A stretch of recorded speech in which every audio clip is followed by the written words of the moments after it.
गोजोन बेलासिनि रादाबाव बयखौबो बरायनाय थाबाय। दिनै 2021 मायथाइनि 4 सेप्तेम्बर फैदो होमबा गुबै आयदायाव मोनथिना लानि। बिटिआरनि मावफुंगिरि प्रमद बर'आ गुबुन गुबुन बिफाननि सा 40 बिबानगिरिफोरनो गिबि खेब लेपटप रानना होनायखौ नुनो मोन्दों। आसामाव दावबायारि बासनि बेसेना बारायनाय नङा, बे बाथ्राखौ फोरमायदों गिबि मन्थ्रि हेमन्त बिश्व शर्माया।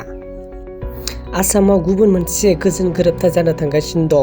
दिनै भारत सरकार, आसाम सरकार आरो गारपि आफादजों गोजोन गोरोबथानि सायाव सावरायगोन।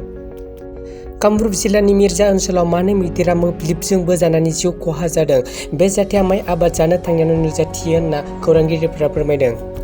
मिरु सरकारनि नखर मन्थ्रि अमित शाहया टकिय' अलिम्पिक गेम्सआवनो रुपानि मेडेल देरहानाय मणिपुरि मिराबाइ चानुखौनो बरायदों। शिलंनि माहारियारि राजा लामायाव गंसे डाम्पार आरो गंसे मारुति स्विफ्ट कारनि गेजेराव मोगा-मोगि सौग्रावलायनाय जाथायाव 4 सुबुंनि जिउ खहा जायो। टकिय' पेरा अलिम्पिक गेम्सआवनो भारतनो गुबुन मोनसेबावनो सनानि मेडेलखौनो देरहानो हादों। मनीष नारवालआ शुटिंआव सनानि मेडेलखौनो देरहानो हादों। दुलाराय भारत हादरनि गेजेराव 42,000निबो बांसिन गोदान पजिटिभ मोनदों।